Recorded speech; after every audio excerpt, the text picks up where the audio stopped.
We feel that manifestos are much more than promises. One political party has made grandiose promises, I would say absurd promises, that are totally undeliverable. We are in the emergency ward. We have been in the emergency ward all our lives. Emergency ward is the IMF. We've always been in the emergency ward. We run to the emergency ward because we don't know what policy is, we don't know what reform is. Why high risk? Because nobody understands Pakistan. Pakistan doesn't understand itself. We have no policy. We have a huge amount of risk, huge amount of regulation, huge amount of bureaucratic interference, lots of problems. So there are no investments happening in this country. There's no market in this country. Everything is broken. It's all about reform. Because we feel we don't need any more aid. We've had enough aid. Manifesto is all about reform, and it's a framework. It's not as if it's a pill that can be swallowed. Everybody thinks, people will ask today as well, where are the solutions? We have all the solutions. Let me tell you frankly, you don't even know the questions. The problem is we jump to the solutions without questions because we're all used to a sugar-coated pill that we'll take and we'll feel well in the morning. Every time we have a cold, we take an antibiotic. Economy doesn't run like that. You can't have antibiotics. We need deep reform. If we fix our house first, the elephant's power would be reduced. I just really wanted to appreciate the zeal and zest and assurance of the Minister Sahab that we will be having on 8th of February the general elections in Pakistan. Do we really need general elections in Pakistan? Such an election which is sponsored by, supported by, funded by, and which will be going to held with the help of the aid of the people who are not Pakistani.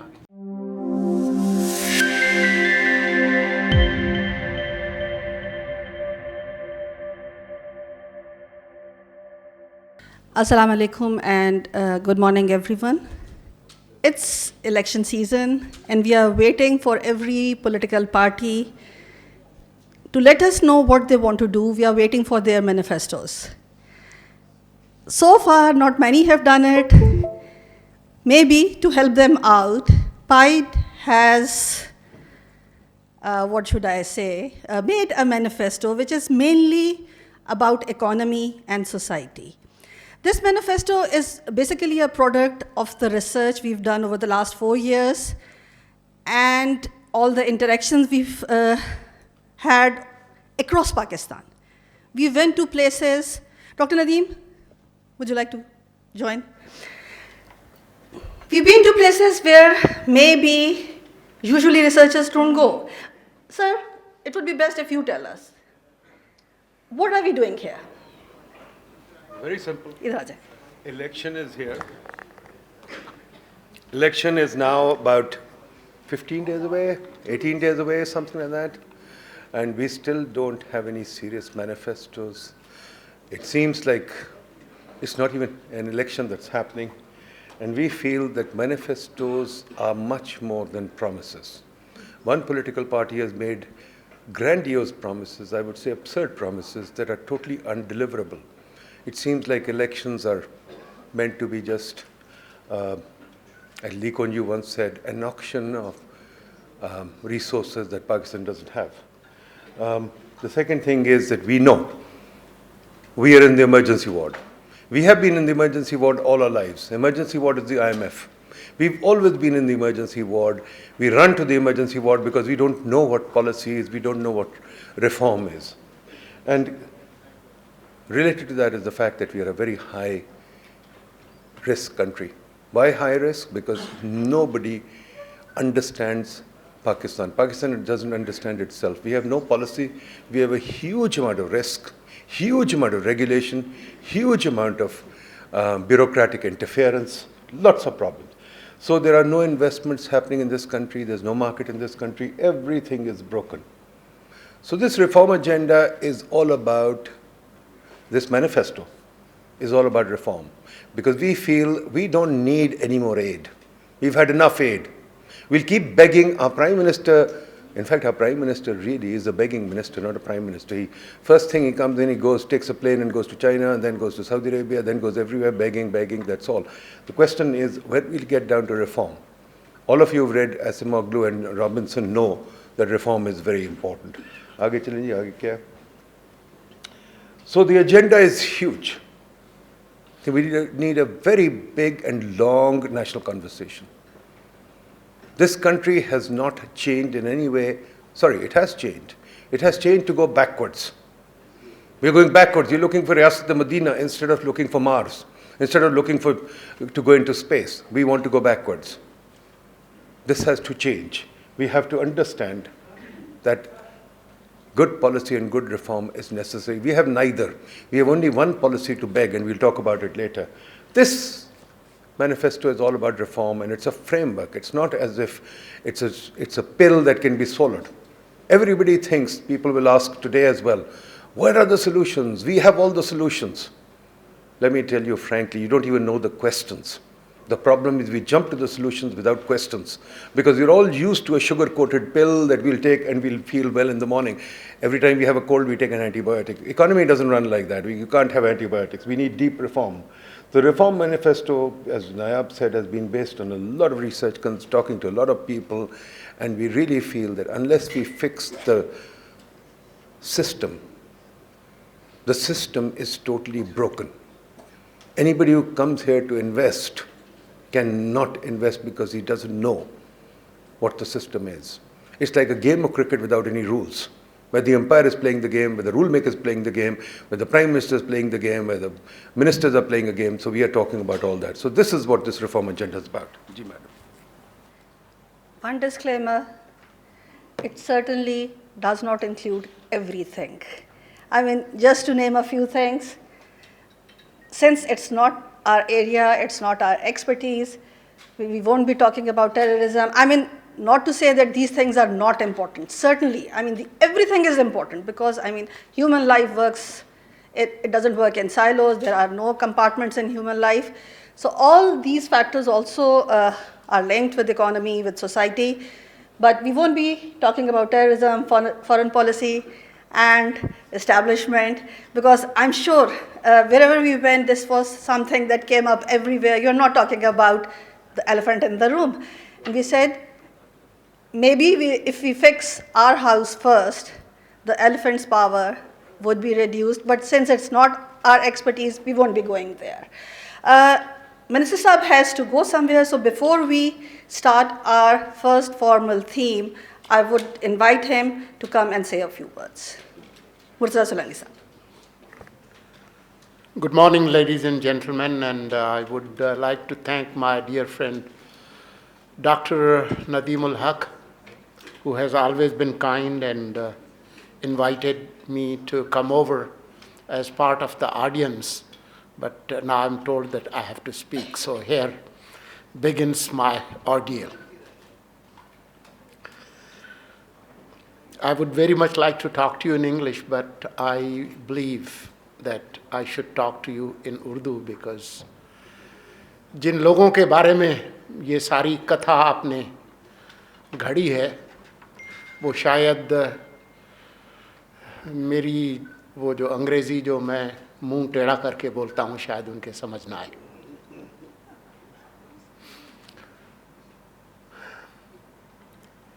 मेरे ख्याल में अब किसी को शक नहीं होना चाहिए कि तकरीबन 2 हफ्ते बाद जुमेरात 8 फरवरी 2024 को पाकिस्तान में आम इंतखाबात होंगे. ये वो बात है जो 17 अगस्त 2023 को जब वफाकी काबीना ने हल्फ लिया, उस दिन से मैं मुसलसल कहता आ रहा हूँ. मेरे एक दोस्त रिपोर्टर हैं जो शायद यहाँ कहीं मौजूद होंगे, उन्होंने मजाक में एक दिन कहा कि मैं आपके जो बयानात हैं कि इंतखाबात फ़लाँ तारीख़ को होंगे, मैं इसके जो है वो कोई 500 क्लिप बना लूँगा, क्योंकि मुख्तलिफ़ दिनों पर आपने यही बयान जो है वो मुसलसल दोहराया है. ऐसे वक्त में जब कि इस पूरे 5 महीने में मुसलसल मुख्तलिफ़ हलकों से इस तरह के बयानात आए और शुकूक व शुबहात का इज़हार किया गया कि इंतखाबात सर्दी की वजह से नहीं होंगे, तो दहशतगर्दी की वजह से नहीं होंगे, तो फ़लाँ ने अपना जो सुबह आमलेट खाया था वो उनको पसंद नहीं आया था, उसमें मिर्चें ज़्यादा पड़ गई थी, इस वजह से इलेक्शंस नहीं होंगे. जितने कौसे कज़ा के रंग हैं उतनी तावीलें हम सुनते रहे हैं. लेकिन आज एक बार फिर मैं आपको बताऊं کہ انشاءاللہ جمعرات 8 فروری 2024 کو صبح 8 بجے پولنگ سٹیشنز کھلیں گے اور پاکستان کے عوام کو یہ حق ملے گا جو کہ حق ان کے آئین کے اندر دیا گیا ہے.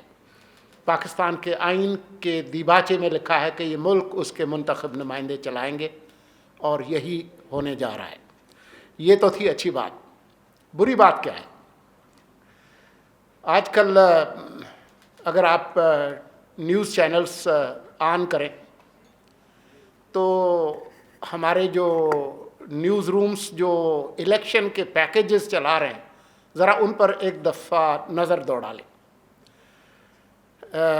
ہمارے جو جیالے رپورٹرز ہیں ملک کے مختلف حصوں سے جو پیکیجز کریں، میں ہوں فلاں اور یہاں پر جو ہے وہ نالی جو ہے وہ خراب ہے، یہ روڈ جو ہے وہ ٹوٹا ہوا ہے، اور جو لوگ ہیں ان سے کہتے ہیں کہ یہاں سے جو ہے وہ گندگی کا نالا جو ہے بہہ رہا ہے. اگر ڈاکٹر ندیم الحق صاحب اگر کسی یورپ یا امریکہ یا کسی ترقی یافتہ ملک کے کسی صحافی یا سیاستدان کو لے آئیں اور ان سے کہیں کہ ملک میں الیکشن ہو رہے ہیں اور یہ دیکھیں کہ لوگ کن مسائل کے بارے میں گفتگو کر رہے ہیں، تو میں آپ کو یقین دلاتا ہوں کہ وہ کہیں گے کہ یہاں پر لوکل گورنمنٹ کے الیکشنز ہو رہے ہیں، کیونکہ یہ وہ تمام مسائل ہیں جو کہ لوکل گورنمنٹ کو حل کرنے ہوتے ہیں. لیکن یہ قومی اسمبلی اور صوبائی اسمبلی کے انتخابات ہیں. یہ وہ لوگ ہیں جنہوں نے قانون سازی کرنی ہے کہ یہ ملک چلے گا کیسے، اور ملک کے وہ پیچیدہ ترین مسائل جس کی نشاندہی یہاں کی گئی، معیشت، خارجہ پالیسی، ملک کے جو اصل جو مسائل ہیں، ٹیکس کے مسائل ہیں، صحت کے مسائل ہیں، تعلیم کے مسائل ہیں، اس پر پالیسی سازی کرنا یہ کام ہے. تو اور وہ اس کی عکاسی ہوتی ہے آپ کے منشور میں جو کہ الیکشن سے پہلے آپ دیتے ہیں. جو ڈاکٹر ندیم الحق صاحب کو بھی نظر نہیں آ رہا، مجھے بھی نظر نہیں آ رہا، جیسے وہ ایک رویت ہلال کمیٹی بنتی ہے نا عید سے پہلے، تو شاید ہمیں بھی ایک رویت ہلال کمیٹی بنانے کی ضرورت ہے جو کہ ہمیں دکھائے کہ منشور کہاں کہاں کس کس شہر میں نظر آیا. ابھی 2 ہفتے پہلے وزارت اطلاعات و نشریات کی طرف سے ایک سیمینار تھا جس میں مجھے بھی کہا گیا کہ جی آپ بھی عالم فاضل ہیں، آپ بھی جو ہے وہ اپنے علم کے جوہر دکھائیں، تو مجھے بھی بولنا پڑا. اور میں نے سرسری ذکر کیا کہ جی جو بلند بانگ جو دعوے ہیں اگر ان کی کوئی سائنسی اور معاشی بنیاد نہیں ہے تو اس کا فائدہ کوئی نہیں ہے، کیونکہ وہ آپ کر نہیں سکیں گے. اور ایسے ہی میں نے ذکر کیا جی مثال کے طور پر جی 300 یونٹ بجلی کا میں نے ذکر کیا کہ جی وہ ایک جماعت تھی جس نے کہا کہ جی ہم پاکستان ٹیلی ویژن اور ریڈیو پاکستان کو BBC کے خطوط پہ چلائیں، اور پھر ان کو 4 سال موقع بھی ملا، پھر جو انہوں نے BBC اس ملک میں چلایا وہ سب لوگوں کو نظر آ گیا تھا. تو اس پر بہت سارے لوگوں کو بہت تکلیف ہوئی کہ جی یہ جو نگران ہیں ان کا تو کام نہیں ہے کہ یہ ان مسائل پر بات کریں کہ جی پارٹی کا کیا منشور ہے. آخری بار میں نے چیک کیا میری پاکستانی شہریت منسوخ نہیں ہوئی تھی اور ایک شہری کے طور پر مجھے بات کرنے کا حق ہے، اور ابھی تک میں نے دنیا کے کسی اور ملک کی شہریت نہیں لی، تو اس ملک میں بولنے کا حق جو ہے وہ ابھی تک میرے پاس ہے. تو اس لیے میں نے گفتگو کی تھی. لیکن وہ جن لوگوں کو شکایت ہوئی ان کو شاید یہ علم نہیں تھا کہ یہ 300 بجلی یونٹ کی بات سب سے پہلے جماعت اسلامی نے کی تھی. آپ کھول کے دیکھ لیں، سب سے پہلے انہوں نے کی تھی. تو کوئی وعدہ کرنا، دعویٰ کرنا کہ جی ہم یہ کریں گے، یہ کوئی ایسی پریشان کن بات نہیں ہے. اصل بات یہ ہے کہ ڈاکٹر ندیم الحق جیسے لوگ اور جو ماہرین یہاں پر موجود ہیں وہ بتائیں کہ جی آپ یہ جو وعدہ کر رہے ہیں کیا یہ پورا بھی ہو سکے گا؟ جو ملک کی جو معاشی بنیادیں ہیں، جو مسائل ہیں، اس میں اس طرح کی بات کرنے سے ہوگا کیا؟ وہ وعدہ جو آپ وفا نہیں کر سکیں گے اس سے آپ کو کیا فائدہ ہوگا؟ یہ ہے بنیادی بات. تو میں یہاں پر اور مزید گفتگو نہیں کروں گا.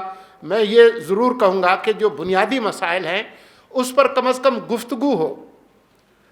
چاہے یہ جماعتیں اس پر کوئی پروگرام دیتی ہیں نہیں دیتی ہیں، کم از کم جو اجتماعی شعور ہے لوگوں کا اس میں تو اضافہ ہوگا.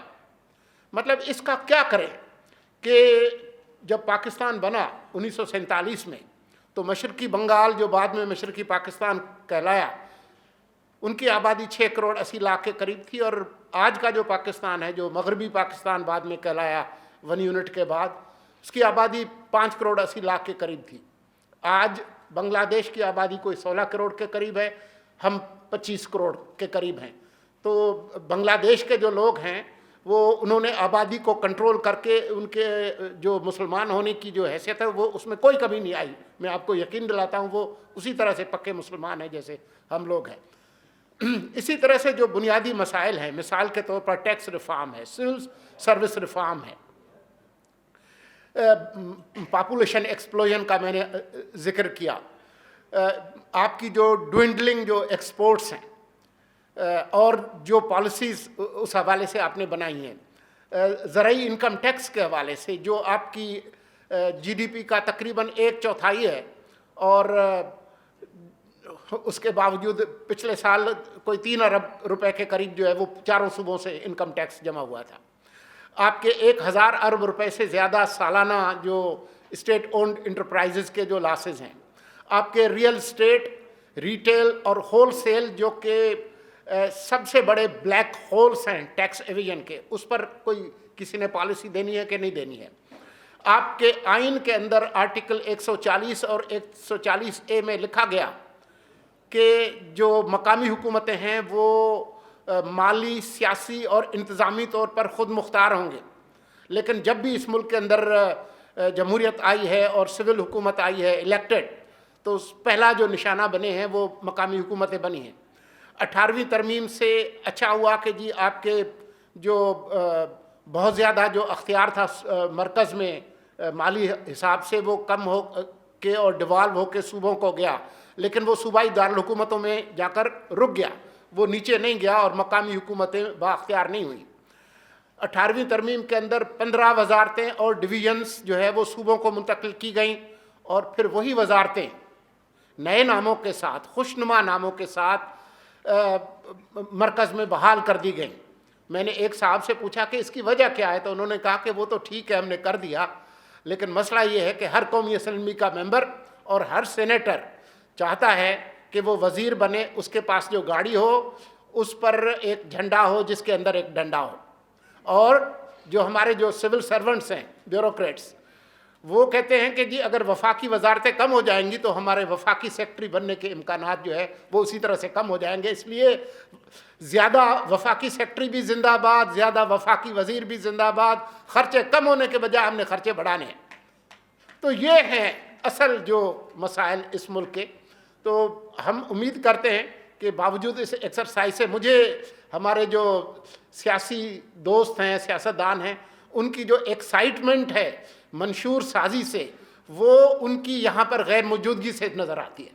اس سے بڑا اور کوئی میں اس پر بیان نہیں دے سکتا، لیکن اس کے باوجود یہ ملک ہم سب لوگوں کا ہے۔ امید کرتے ہیں کہ جو یہ بنیادی مسائل ہیں ان پر ڈاکٹر صاحب جو ہے وہ تو کافی عرصے سے جو ہے وہ ان مسائل پر بولتے رہتے ہیں، کبھی وہ کوشش کرتے ہیں، اس کوشش کا کبھی کبھی الٹا نتیجہ بھی نکلتا ہے۔ مثال کے طور پر وہ انہوں نے مانیٹائزیشن کی تھی کہ جو بیوروکریٹس ہیں ان کو ہم پیسے دے دیتے ہیں، آپ گاڑیاں نہ دیں، انہوں نے پیسے بھی رکھ لیے اور گاڑیاں بھی رکھ لی۔ تو یہ کبھی کبھی ایسا ہوتا ہے، لیکن اس کا مطلب یہ ہرگز نہیں ہے کہ ہم نا امید ہو جائیں، اور جو بنیادی مسائل ہیں پارٹیز کے اندر جمہوریت کے، ابھی پچھلے دنوں ایک عدالت کا فیصلہ آیا، اس کی وجہ سے کچھ لوگوں کو بہت تکلیف ہوئی۔ میں نے کہا کہ یہ تو بہت شاندار فیصلہ ہے، اس لیے نہیں کہ فلاں جماعت کو آج اس کو نقصان ہوا ہے، لیکن یہ ایک لیگل ٹیمپلیٹ جو ہے وہ بنی ہے کہ اگر آپ کی پارٹی کے اندر جمہوریت نہیں ہے تو کل یہ مصیبت آپ کے لیے بھی ہو سکتی ہے۔ یہ کیسے ہو سکتا ہے کہ آپ کی جماعت میں جمہوریت نہ ہو اور آپ ملک میں جمہوریت کا جھنڈا لے کر جو ہے وہ چل پڑیں؟ یہ نہیں ہو سکتا۔ اسی طرح سے جو پارٹیز کی ٹکٹس جس طریقے سے تقسیم ہوتے ہیں، کیا اس کے اندر پارٹی کے کارکنوں کا کوئی حصہ ہوتا ہے کہ کوئی پارٹی کا کوئی کنونشن ہوتا ہے؟ کبھی آپ نے سنا کہ راولپنڈی میں فلاں جماعت نے قومی اسمبلی کا ٹکٹ دینا ہے اور صوبہ اسمبلی کے ٹکٹ دینے ہیں، پارٹی کے جو ارکان ہیں ان کا اجلاس ہوگا اور اکثریت فیصلہ کرے گی کہ فلاں ہمارا امیدوار ہے۔ امریکہ کے اندر پرائمریز اور بہت ساری چیزیں تو آپ نے دیکھی ہوں گی۔ तो आखिरकार ऐसा क्यों है? तो ये वो सवालात हैं पॉलिटिकल कल्चर के, इकोनॉमी के, गवर्नेंस के, सिविल सर्विस रिफॉर्म्स के, फॉरेन पॉलिसी के, लोकल गवर्नमेंट के, वो रियल इश्यूज हैं जिन पर बात करने की ज़रूरत है। बहुत शुक्रिया। बहुत शुक्रिया सोलंकी साहब। यहाँ कितने लोग हैं जो उर्दू नहीं समझ सकते? I can just switch to Urdu अगर। We have this document in English and Urdu both. So, I mean, it's up to you, whichever one you want to use. Okay, now to the sub-themes that we are discussing. Yes. As I said, it's not covering all the themes. Our proposition for doing this reform agenda is that fixing governance, regulation, and market structure will solve many economic and social issues. Not all, certainly, but many. Most of the reforms that we are suggesting in our manifesto, they would hardly cost anything, because majority recommendations would, in fact, cut cost, not incur cost. One more thing, I mean, we have people from provinces as well, and we interacted in all the provinces. The proposals that we are presenting today are applicable to the federal area, but some are also applicable to the provinces. But after the 18th Amendment, they would need a bit of tinkering. I mean, like when we went to Balochistan, we received a whole document suggesting what should be done in the province, and we will publish that document as a separate document because it very, very clearly says what should be run,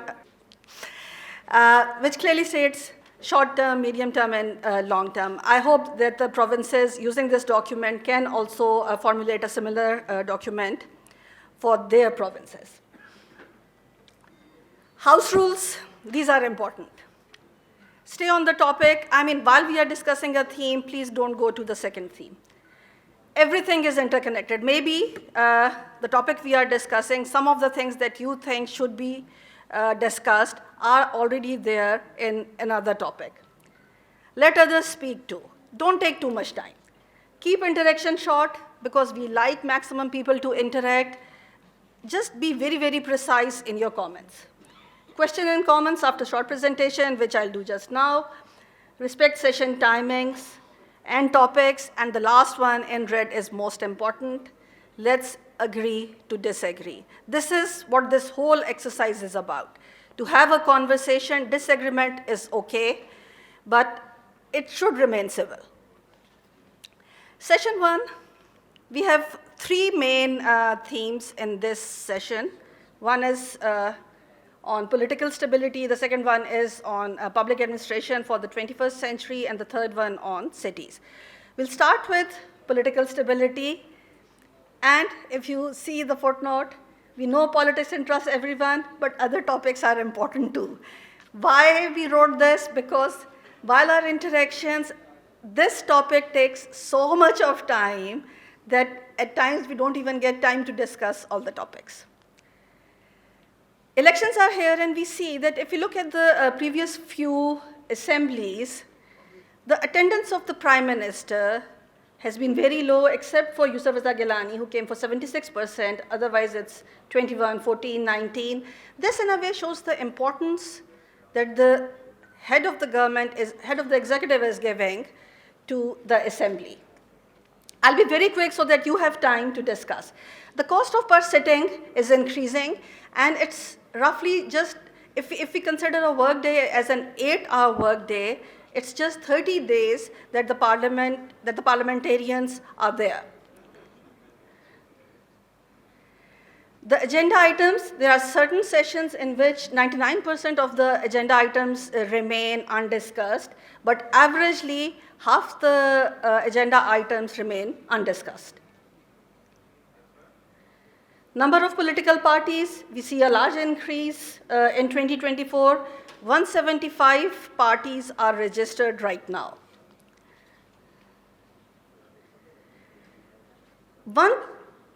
election. One general election decides everything. The Prime Minister, the Cabinet, of course, then constitution of the Senate. There is a circulation there, but it's mainly through this election that the Senate is constituted. It excludes a common citizen because, I mean, the way our elections are held, an average person like you and I can hardly contest. Then the PSDP, that's a huge problem. Enthusiasm for development projects and securing executive positions, that mainly becomes the target for running a general election. Then misuse of reserved seats. I mean, it was an affirmative action, but if these reserved seats are not properly utilized and it becomes a family business, the whole purpose of having reserved seats is killed. So PIDE proposes, of course, that at the federal level, there should be at least 50,000 registered members for a party to be registered as a member. There should be genuine intra-party elections once every 3 years. Ticket distribution mechanism has to change. It cannot be a closed house thing. The term of the assembly should be reduced to 4 years. 4 years. Yes, we agree to disagree, and this is democracy in action. He says 3 years, but I mean, after all the consultations, we think it should be 4 years. Every year should be an election year. There should be staggered elections. National, provincial, local bodies, they should not be at the same time so that people have an opportunity to express their opinion. Let's go. Every seat in the parliament should be contested. Consider none of the above, minimum voters turnout. I mean, we considered this, but then like as in Australia, there is compulsory voting, but there is a fine as well. So there is a bit of complexity how to go about compulsory voting. So at least there has to be a minimum voters turnout. You can't have an MNA with 7% turnout having 3,000 votes. Just wait for the discussion part. Eliminate interim government practice. No contesting on multiple seats. I mean, one probability is, that this would totally discourage everyone, that the runners-up would be declared the winner. But this probability of increasing the probability by contesting on multiple seats has to go because it just increased the cost of elections. KPIs for parliaments. They have to be a way to judge their performance, the amount of legislation they have introduced, the participation in different debates that take place in the parliament. Campaign expenditures, right now, it's just too low, so it's bound to fail. It has to be rationalized and then enforced. Public debate. What do our politicians stand for? Why don't we have, even at constituency level, why can't we have a debate among the different candidates? Electronic voting mechanism, it's still something that we need to consider, given that we have a solid mechanism. Term and family limits for parliamentarians. Legislators must be legislators. No development funds. This is a must. No development funds through a single member. Parliament must not be taken as a path to ministership. They should attend parliamentary meetings, and governance through ordinances need to stop. That's the job of the parliament, not through ordinances. Now the floor is open. No, sorry, we have to discuss, yes. Let us discuss public administration, Waqar. Well, on the public administration, as the Honorable Minister said that everyone wants to be a minister, so here is the cabinet size. If we look at on the average, cabinet size is 17 plus, so which is very huge. Secondly, besides the federal cabinet, if we look at the public sector employees, they are also costing hugely. These figures are for federal level. There are more than 575,000 federal employees. And at PIDE, we also measure the cost of public sector employees. It ranges from 27 to 869 million rupees. So it's cost hugely for only one employee. Grade-wise, this is the distribution. as Dr. Nadeem in the opening remarks said that Pakistan has become a permission economy. So here is the sector-wise mapping of the regulations. If you can see that the most regulated sector is the wholesale and retail trade. The number of licenses is huge in the wholesale and retail sector. Last month, PIDE has also launched the State of Domestic and International Trade Commerce report, where we measure that this sector is informal because of this regulatory burden. So this regulation is huge, and we have also measured that there are more than 118 regulatory agencies in Islamabad only. Besides this, the judicial system is also broken. We have huge pendency, and adjournments is also a serious issue. If we look at the current figures, there are more than 2 million cases which are pending, and alongside this, stay order is very easy. There is no performance accountability. The cost of litigation is very excessive, and the procedure is very complex. What we are proposing under this theme is that the first thing is small and focused cabinet. As Minister said that we measure that at federal level there should be only 8 to 10 ministries. The remaining should devolve to the federal level. That's why we are proposing that the ministers from the parliament should be range from 8 to 10. And you can include technocrats in the ministry as well. So incorporate experts, professionals.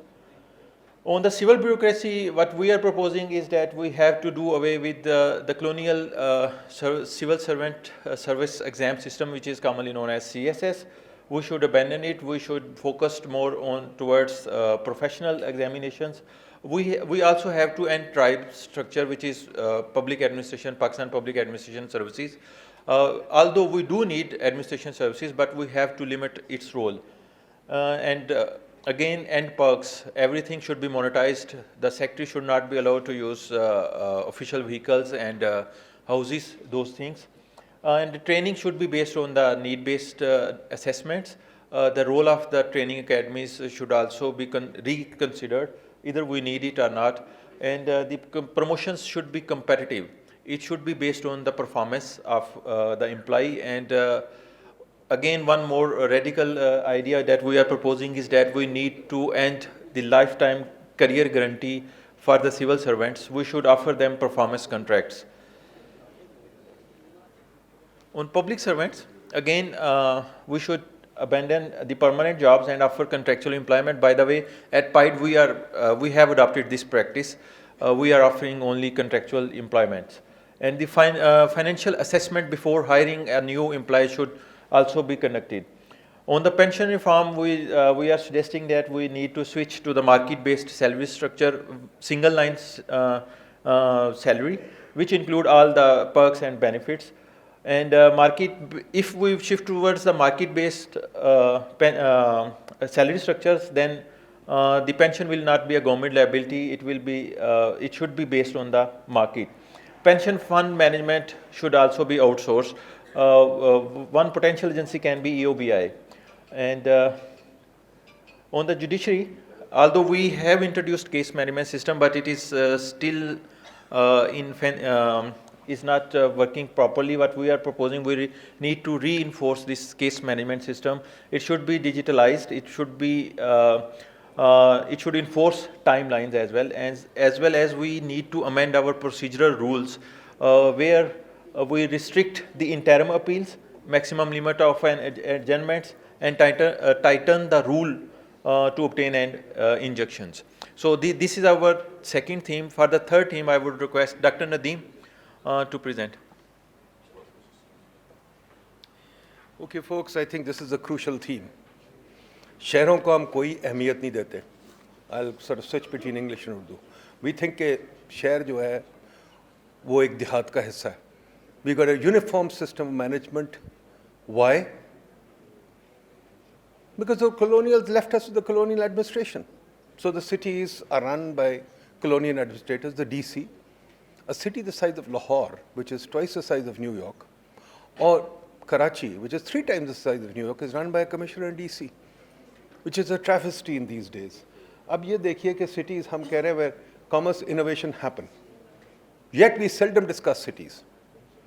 Cities are the true engines of growth. इसको क्यों नहीं हम discuss करते? And Tahir Abdullah, this is where women will be emancipated. No amount of projects for women will do it. And I rest my case by pointing to Centaurus. If you go to Centaurus, women truly feel comfortable. They even come in hijab and switch to their uniform and go and work there. So it's a huge thing. Cities are heterogeneous commodities. But remember, there's one theme that will come up everywhere. Who runs cities? Who runs everything in Pakistan? Civil service. So we have to reform that. That's why the second theme was so important. If you don't reform them, if you don't get them back into the federal civil service, they're federal people. Why should they run the cities in Pakistan? Okay. Vibrant cities will not exist unless you change the system. We have to change the system, right? Local governments, there can be no local government unless you have city government. District government means nothing. District is a colonial term. It has no meaning in the modern world. In the modern world, it's cities and rural areas. Simple. We have to talk about cities and rural areas, and we have to make sure that cities are modernized cities. Jane Jacobs said, eyes on the street makes everybody safe. Women are safe in apartments and in dense areas, not in suburban colonies. You go to top city or to DHA, women are unsafe because you're roaming around in cars and every house is alone. But otherwise, things are safe. Okay, decentralization only be achieved if you have locally. But decentralization is a very easy term to use. Do we even know what decentralization is? Have we even thought about it? Decentralization means a whole new government within a city. A city. Outside the city, doesn't matter. In a city, that means city jurisdictions, it means so many things. It means the city administration, which is not inferior to the federal administration, which is above the federal administration. अच्छा जो हमने sprawl बनाई है इसका तो हम मज़ा चख रहे हैं ना माशाल्लाह. इस्लामाबाद में भी हालत वही हो गई लाहौर वाली. मैं लाहौर से भागा इस्लामाबाद है, मैं गिलगित जा रहा हूँ. तो हवा तो मिलती नहीं. हवा तो मिलेगी जहाँ गाड़ी कम होगी. हमारी सिटीज़ गाड़ियों के लिए बनी हुई हैं. और हमारी सिटीज़, किसी ने लाहौर में हिसाब लगाया था, हमारी सिटीज़ जो है 90% अमीरों के लिए. आपकी सड़कें सारी अमीरों के लिए, आपकी कोठियाँ सारी अमीरों के लिए. गरीब लोग कहाँ रहते हैं? किसी को पता है? मैं बताता हूँ. गरीब लोग सर्वेंट क्वार्टर्स में रहते हैं. This is your configuration of cities. हालांकि in the rest of the world, if you read Dickens, if you read whatever all the old masters, Hardy, etc., poor people ran to the city to emancipate themselves. Nayab? Poor people ran to the cities to emancipate themselves. तो क्या कहते हैं, poor people. Bursa Sahab, thank you very much for coming. All the best ji. Khuda Hafiz. तो poor people ran to the cities. We have made the city centers for the rich. City centers में कौन रहता है यहाँ? Who lives in city centers here? Bureaucrats, judges, generals. We don't allow the poor to live in the cities. If you don't allow poor to run the cities, then they don't grow. Shah sahab, 2 minutes, Shah sahab, relax. Baad mein kar le. Poor people don't live in city centers. In New York and Chicago, when the blacks after colonialism got emancipated in city centers, we don't allow city centers. We didn't allow Mall Road, Lahore to develop. Now, afterthought, bureaucrats say take it out to Walton. Next, they'll say take it out to Kasur. So we got a huge problem here. We build flyovers and signal-free corridors. Our debt is based on flyover and signal-free corridors. That's why we are indebted. Why did we make them? Useless thing. Why would we make flyovers? Useless things. And what we've done is divided the city. What we've done is nobody can bike and walk there.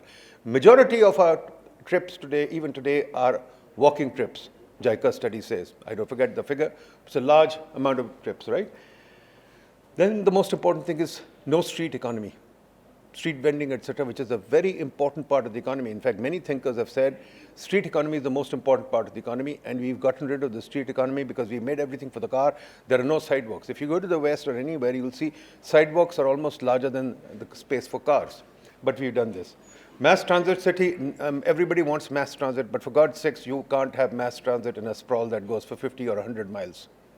Sprawls can't afford a mass transit system. Only dense cities can afford a mass transit system, so it's a joke. And then, Taira, note the last line. If you don't have density, women can stay at home. They can't go out. right? You have to have density, and then you'd also have to have innovation. Innovation can only happen with density, which we don't allow. Is it moving? Oh, aa gaya. Now what we have shortage of city space thanks to our bureaucrats, the way they plan cities. There are no room for schools. You know, all the schools are in kothis. Students are sitting in bedrooms. Students are sitting in bathrooms and learning with no playground, with no, we'll come to that at the end. We have something to say on that too. There's no office space.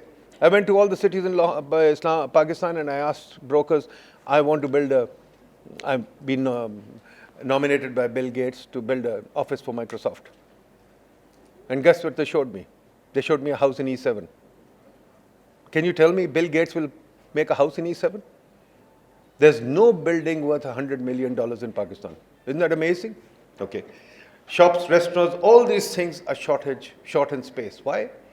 Because the bureaucrats have forced everybody to go out into housing societies, which take 20 years to build, where there's a lot of fraud, where the file system is going on as a fraud. All these things we've noted.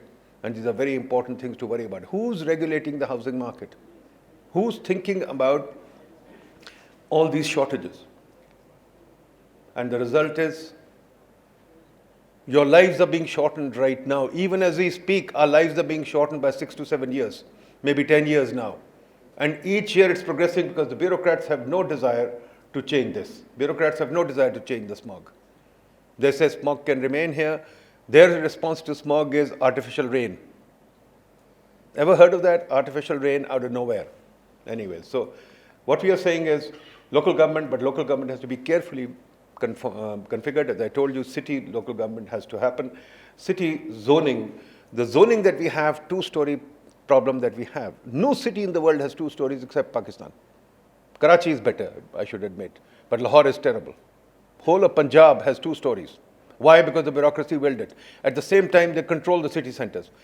Every DC's house in the center, every house, city center has those houses, which is what we call state-captured land. If you release that, you can probably pay off your debt. You can easily pay off your debt if you can release that city center housing. That is the gold that needs privatization. We are talking about PIA? No, PIA will fetch you nothing. This city center land is worth maybe 100 times what your private SOEs are worth. SOEs need to be closed down. They're also real estate. They've got no value to them. But we don't want to talk about this seriously because those houses are valuable to them. They're so valuable to them, as you can see, we've created apartheid Pakistan, where they live in those houses and we live outside and we can't get in. But it's a matter of survival that we have to talk about that. And the state-captured land is very important to think about. Okay, now, okay, done. Now you guys are free to speak. Please, we are not giving you anything that we wish to say is, absolutely perfect. We are giving you ideas. We are asking you to debate. And all our purpose is to create a national conversation, to pressure our leaders to talk about reform. Because they are only thinking of one thing, spending resources that they don't have. They're going to give people things. They're going to give people things. Are we a nation of beggars that we always want things from the government? Can we not endeavor to do anything? We'll talk about that later. People endeavor, there's entrepreneurship, there's risk-taking, there's doing things. Is that what we want? Is that these people should just give us things? So I leave it there. Guys, please go ahead. Have you invited any political parties? Yes, we did. We do, always. We did. We invited political parties as well as bureaucrats. They don't come, period, because they're not a part of you. Remember, they are Brahmins. They don't mix with Shudras. We are Shudras. They won't mix with us. Have you ever seen them mix with you? If they no, I mean, this is not. Hang on. This is not a matter of joke. It's a very serious thing. Have you ever seen the VIPs come and listen? They always come and talk and leave. They will never listen. Anyway, let's open the floor. This is Dr. Naseem Khan Masood. I'm an academician. I just really wanted to appreciate the zeal and zest and assurance of the Minister Sahab that we will be having on 8th of February the general elections in Pakistan. But during that, I just wish if we could be here. But I just really wanted to know that do we really need general elections in Pakistan? Such an election which is sponsored by, supported by, funded by, and which will be going to held with the help of the aid of the people who are not Pakistani. So I just wanted to know that who will be the deciding agents of democracy in Pakistan? Pakistani people, the public, or the bureaucracy and co, or those who just simply not belongs to this land? So just this question strikes me a lot, because we will be putting lots of resources, energy, investments, and everything on this general election. But do we really need it? I think we are having lots more important things to be focused on in Pakistan, rather than if we will be having such sort of elections, such sort of government.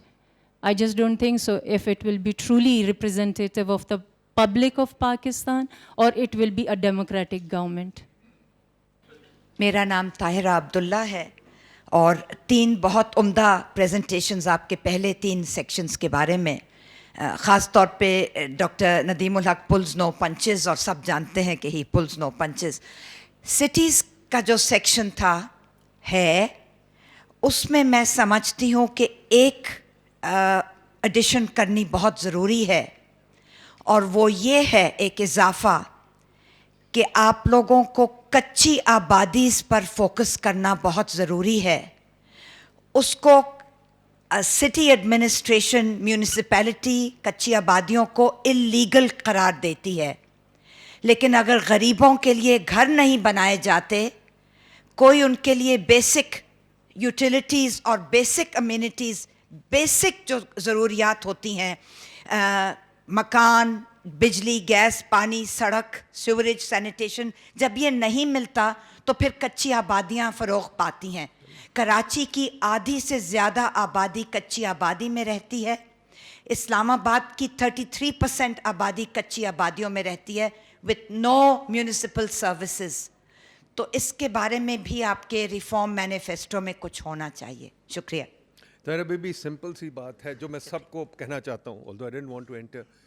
Let's make up our mind. Are we a communist society or a free market society? I think quite frankly we are a very confused people. हम कहते हैं गरीबों को कुछ देते रहो. भाई बात सुने, गरीबों को आपकी ज़रूरत नहीं है. गरीबों ने अपनी मदद आप करके, रेमिटेंस भेज के अपने आप को ठीक कर लिया. आपने गरीबों के लिए कुछ नहीं किया सिवाय सरीना में बैठ के या मैरिट में बैठ के उनकी बातें की है. तो हम गरीबों के लिए, लेट्स एक्सेप्ट, हम गरीबों के लिए कुछ नहीं कर सकते सिवाय उनको गेटोज़ दें सिटी सेंटर के अंदर, और वो गेटोज़ से खुद ही आगे बढ़ जाएंगे. उनकी खुदा के वास्ते मदद ना करें, नहीं तो फिर सोशलिस्ट सोसाइटी की तरफ चलें. हमने पाकिस्तान में सोवियत यूनियन बनाया हुआ है कि सारी प्राइसेस ब्यूरोक्रेट कंट्रोल करते हैं, सारी डिस्ट्रीब्यूशन ब्यूरोक्रेट करते हैं. यार इसको थोड़ा सा रोकना ही चाहिए. Sorry, I won't say anything. Go ahead ji. I think उनको रोकना बंद कर दें. उनकी मदद चाहे ना करें, लेकिन वो जो करना चाहते हैं वो उनको करने दें.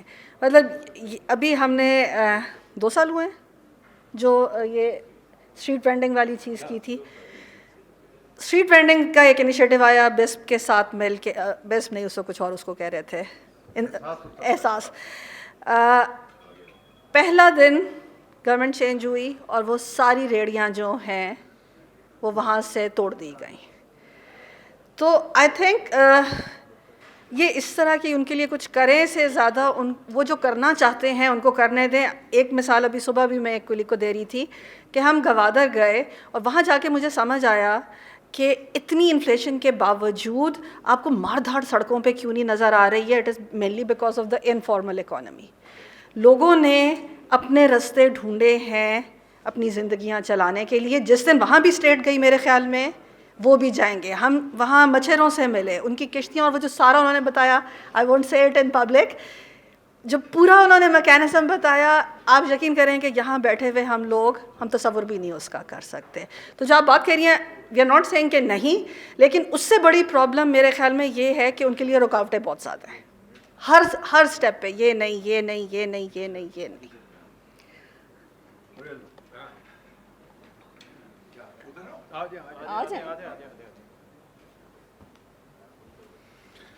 جی نام میرا پرویز ہد بھائی ہے. ڈاکٹر ندیم الحق نے بڑی کھری باتیں کی ہیں. دو ان میں سے بہت اہم ہیں. ایک تو یہ کہ یہاں جو سیاستدان آتے ہیں سننے کے لیے آتے ہیں, بولنے کے لیے آتے ہیں, سننے کے لیے نہیں آتے. ان کے کوئی منشور نہیں ہے. ہر ایک یہ کہتا ہے کہ ہمیں آگے اقتدار دو, لیکن یہ نہیں بتا رہے ہیں کہ اقتدار لے کر وہ کریں گے کیا. پھر انہوں نے جو بات یہاں ماحول کے حوالے سے کی وہ بھی بڑی اہم ہے. مگر مجھے 3 باتیں کرنی ہیں جن کا ہلکا سا اس منشور میں جو ادھر جو انہوں نے ڈاکیومنٹ تیار کیا اس میں ذکر ہے, لیکن جس پر بہت زیادہ زور دینے کی ضرورت ہے. اول یہ کہ پاکستان میں آبادی کا بم پھٹ رہا ہے. ذرا یہ سوچیے کہ جب پاکستان بنا سن 47 میں تو اس وقت مغربی پاکستان کی آبادی 2.8 کروڑ تھی, 28 ملین, اور اب وہ بڑھ کے 250 ملین, دیٹ از 1/4 بلین تک پہنچ گئی ہے. اور اگر یہی رفتار رہی تو 2047 یعنی کہ پاکستان جب 100 سال کا ہوگا اس وقت یہ 3.5 ملین سے تجاوز کر جائے گی. اس کے 25 سال بعد وہ 700 ملین ہو جائے گی. اس کے 25 سال بعد یہ 1.4 ارب ہو جائے گی. اور بڑھتے بڑھتے اتنی جگہ ہمارے پاس نہیں رہے گی کہ ہم یوں ہاتھ بھی پھیلا سکیں. تو خدا را اس آبادی کو کنٹرول کریں. Tell people how babies are born.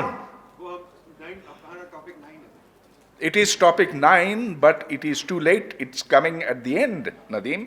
It should be number 1. So priority number 1 is population control. Do it now. Number 2, ہماری آبادی جو نوجوانوں پر مشتمل ہے زیادہ تر, ان نوجوانوں کو کوئی ہنر نہیں آتا.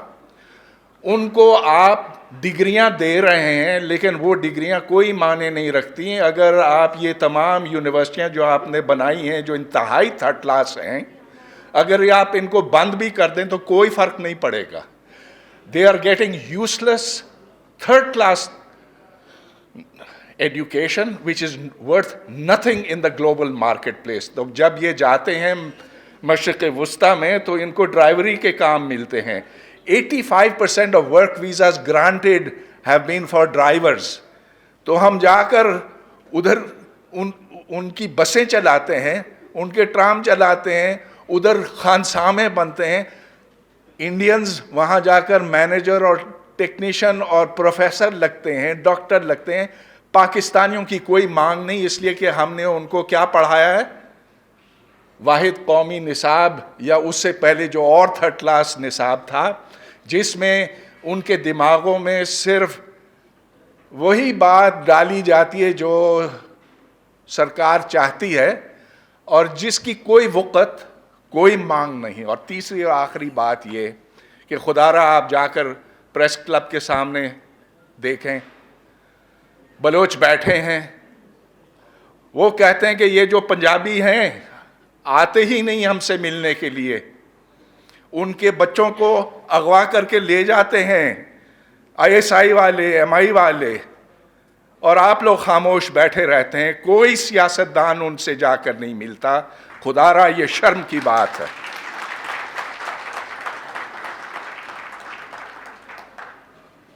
میرا نام خالد رحمان ہے, میں انسٹیٹیوٹ آف پالیسی اسٹڈیز کی مخالف ہوں. پہلے تو میں مبارکباد دینا چاہوں گا, میرے خیال سے بہت ہی اہم اور مفید ایکسرسائز ہے, اور شاید اور کچھ دن پہلے اگر مکمل ہوتی اور زیادہ ڈبیٹ کا عنوان بن سکتی, کیونکہ اب الیکشن تو تقریباً آخری مرحلے میں. میرے خیال سے پولیٹیکل اسٹیبلٹی کے حوالے سے جتنی باتیں یہاں کہی ہیں مجھے اس سے 100% البتہ ایک کیور مجھے اس میں ابھی بھی نظر نہیں آ رہا ایک پرابلم کا, اور وہ ہے کہ یہ جو سو کالڈ الیکٹیبلز ہیں, اگر ان سے جان نہ چھڑائی جائے تو پھر پولیٹیکل اسٹیبلٹی کا تصور ممکن نہیں ہے میرے خیال سے. اس اعتبار سے سوچنا چاہیے کہ آنے والے دنوں میں اور نیکسٹ پارلیمنٹ جب بھی آئے تو اس کو ایجنڈا بنوایا بھی جائے, اسے آگے بڑھایا بھی جائے کہ کیا ہم اپنے الیکٹورل سسٹم میں تبدیلی لائیں جس کے نتیجے میں یہ الیکٹیبلز لیس افیکٹو ہو جائیں اور یہ جو مینیفیسٹو جس پہ ہم بات کر رہے ہیں اس کی اہمیت بڑھ جائے. اور میرے خیال سے اس میں پروپورشنل ریپرزنٹیشن ایک ایسا عنوان ہے جس کو ڈیبیٹ میں آگے بڑھانا چاہیے. دوسری چیز میرا خیال ہے پولیٹیکل نرسریز سے متعلق ہے, اور یہ بہت اچھا ہے کہ لوکل گورنمنٹ پہ یہاں بہت زور دیا ہے ہم نے اس رپورٹ میں, میرے خیال سے بہت ہی یعنی رائٹلی پلیسڈ ہے. لیکن اس کے ساتھ ساتھ یونیورسٹیز اور کالجز میں, اور جو بات ہود بھائی صاحب نے یونیورسٹیز کے بارے میں ان جرنل کہی, بائی اینڈ لارج میں اس سے متفق ہوں, لیکن یہ کہ اس کے زوال میں اور اس کے جو پرابلمز ہیں اس کا ایک تعلق اس سے بھی ہے کہ یونیورسٹیز میں ہم نے وہ جو کوئی امکانی طور پہ لوگوں کی گرومنگ ہو سکتی تھی اس گرومنگ کا راستہ ہم نے بند کر دیا ہے. تو میرا خیال ہے وہ بھی ایک سیریس چیز ہے جسے آگے بڑھانا چاہیے. میرا نام ڈاکٹر طارق محمود علی ہے, health service academy associate professor. میرا صرف 2 سجیشن ہے. Devolution with care. 2 منسٹریز ہیں, کیونکہ I belong to ministry of health, تو ہمیں بہت زیادہ پرابلم فیس کرنے پڑ رہے ہیں ہیلتھ پالیسی کے حوالے سے. اب چاروں صوبے چاروں مختلف امپلیمنٹ کرنا چاہتے ہیں. اگر آپ ایک یونانیمس ہوموجینس ایک یونیفارم پالیسی لانا چاہتے ہیں تو we are unable to implement in all Pakistan. And similarly in educations, یہ 2 منسٹریز ہیں جو 2 ٹاپک ہیں, ان کو ڈیوالو نہیں ہونا چاہیے. اگر کرنا ہے تو اس کو بہت احتیاط کے ساتھ ود لیجسلیشن کے آپ جو ایک نیشنل پالیسی ہو وہ آل اوور دا پاکستان ہو. تو اب اس وقت ہیلتھ کے اندر بہت زیادہ ایشوز آ رہے ہیں. صوبے آپ کچھ کرنا, ایون کہ ڈونر کو بھی پرابلم آ رہے ہیں جو اپنی فنڈنگ دینے کے لیے. تو یہ 2 suggestion. Thank you very much. Thank you so much. Especially I just have a few suggestions related to the political stability. ابھی ڈاکٹر نیاب جانتی ہم نے ایک چھوٹا سا سروے کیا جس میں لوگوں کی یہ پرسیپشن جاننے کی کوشش کی کہ جب وہ ووٹ دے رہے ہوتے ہیں تو ان کی پرائرٹیز کیا ہیں.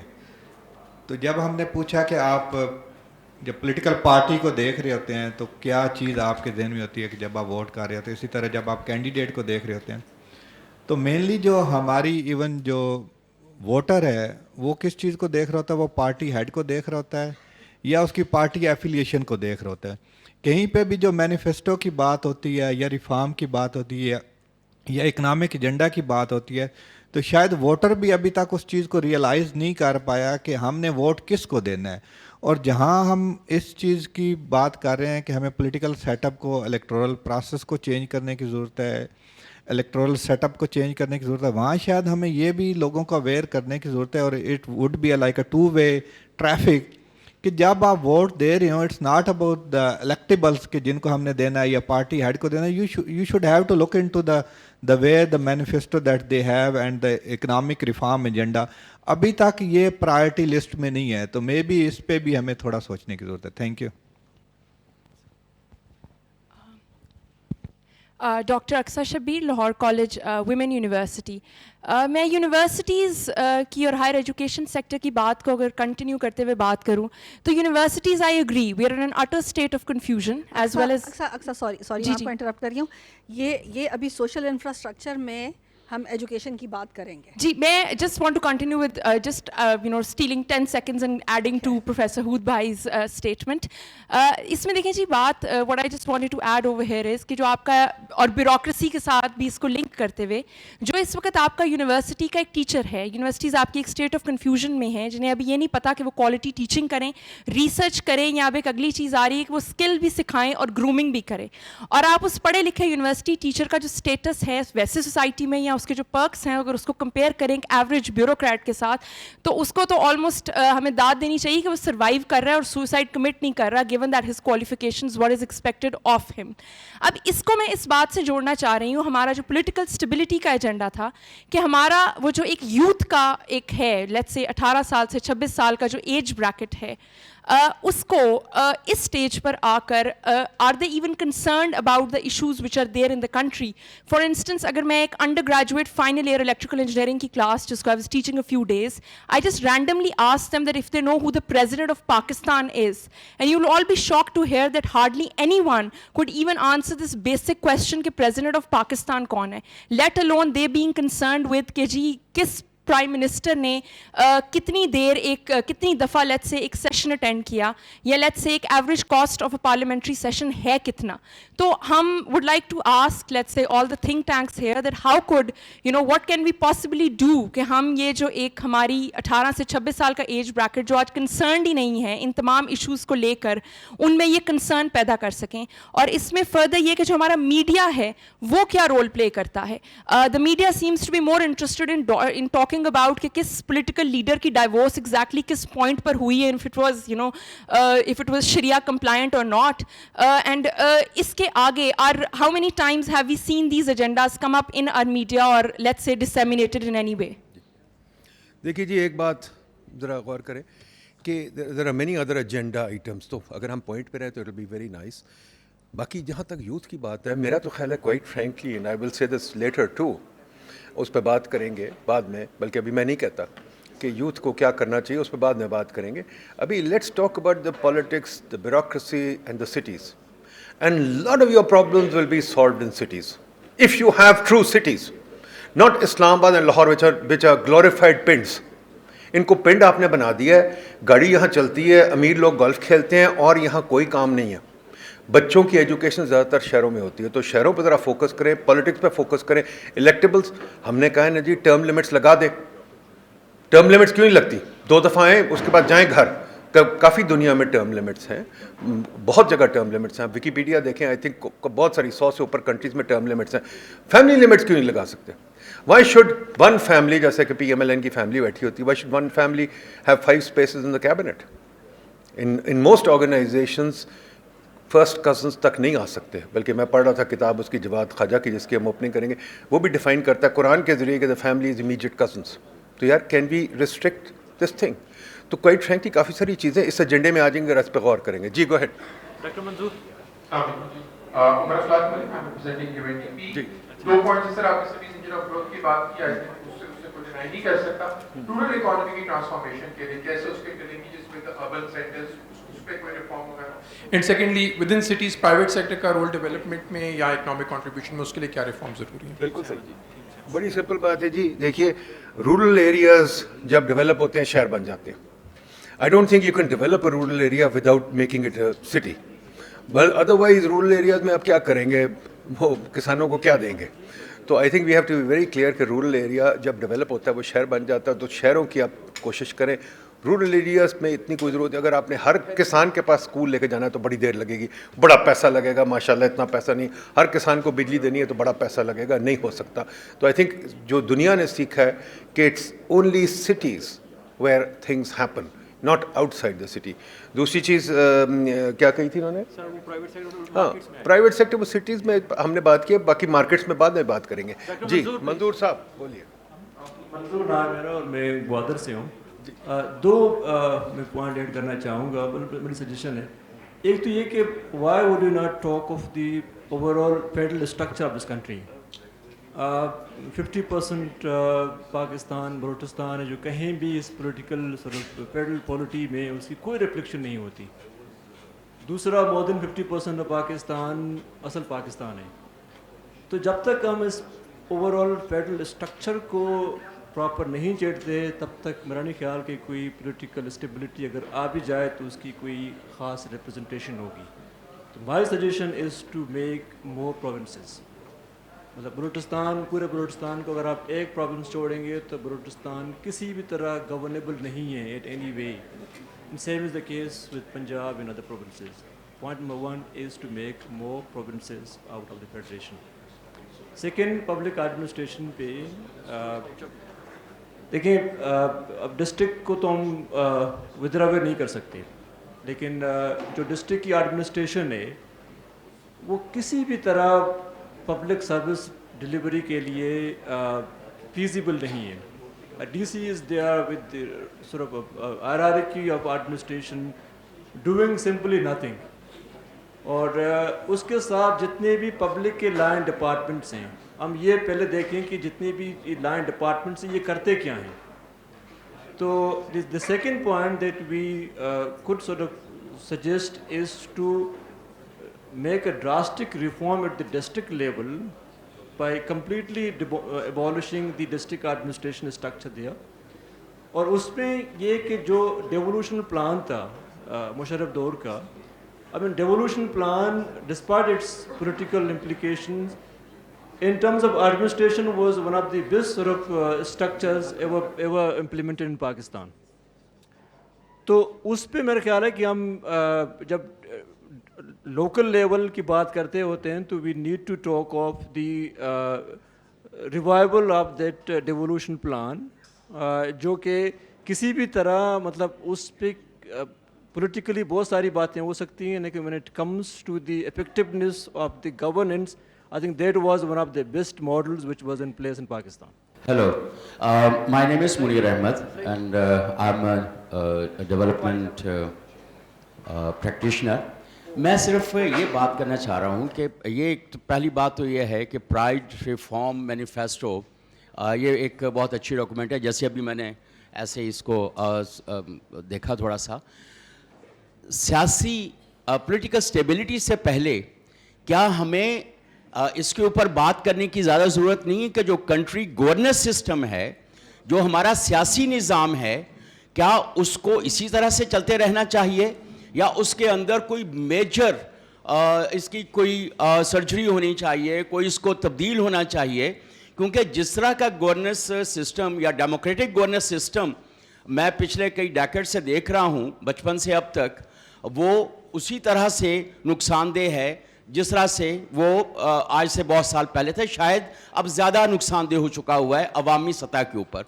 دوسری بات, پچھلے کو 3-4 پبلک ریفارم سسٹم جو وہ کوئی پروجیکٹس آئے, لیکن ایک بہت میجر تھا, کوئی 5-7 سال 8 سال چلتا رہا, and it was multi million dollar project, قرضے کا تھا, لیکن اس کے باوجود بھی ہماری جو سول سروسز ہیں وہ اتنی ایفیشینٹ نہیں ہو پائیں, ان کے اندر کوئی ریفارمز نہیں ہو پائے. تو یہ دونوں جو سسٹم ہیں یہ کیسے, سب سے پہلے تو اس کے اوپر بات ہونی چاہیے تاکہ ان کی جو ڈیلیوری ہے سروسز کی وہ عوام تک کیسے جائے گی. کیونکہ اگر جو 2 مین پلرز ہیں اگر وہ ٹھیک ہی نہیں ہیں, ان کا سٹرکچر ٹھیک نہیں ہے, اور ان کے جو پیرامیٹرز آف گورننس ہیں وہ اگر توجہ طلب ہیں, تو سٹیبلٹی تو بہت بعد میں آتی ہے. میرا خیال ہے کہ سب سے پہلے ایک larger frame work of country governance جو ہے اس کو دوبارہ سے دیکھنے اور ڈیفائن کرنے کی ضرورت ہے. بہت شکریہ. جی, میرا نام سرور باری ہے.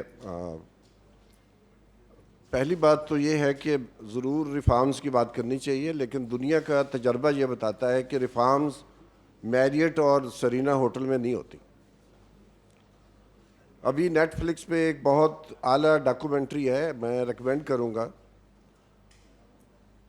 امینڈ, کہ جو ریس کا ایشو ہے اور اس کے بعد سفراجٹ کا جو ایشو ہے وہ گلیوں محلوں اور سڑکوں پر طے ہوا تھا, وہ ہوٹلز میں ڈسکشن کی بنا پر نہیں ہوا تھا. اگر میں دیکھوں پچھلے 20 سالوں میں بہت ریفارمز ہوئی ہیں. پاکستان از اے گریو یارڈ آف ریفارمز.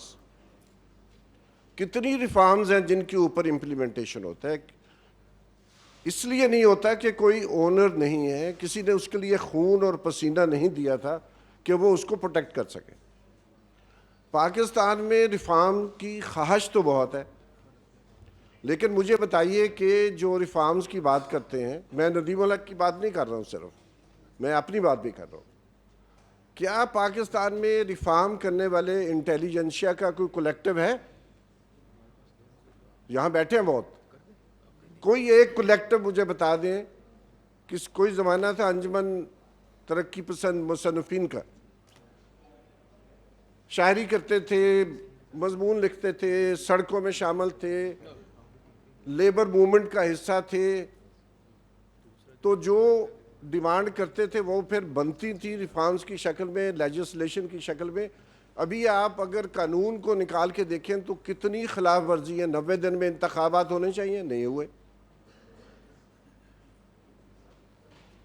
ہم نے کہا خواتین کے لیے 5% ٹکٹیں جو ہیں پولیٹیکل پارٹیز دیں گی, نہیں ہوا. لوکل گورنمنٹ ہونی چاہیے, ہم نے کہا نہیں کریں گے. تو پہلی بات تو یہ ہے کہ جو ریفارمز ہو چکی ہیں اس کے لیے ہم نے کیا کیا ہے.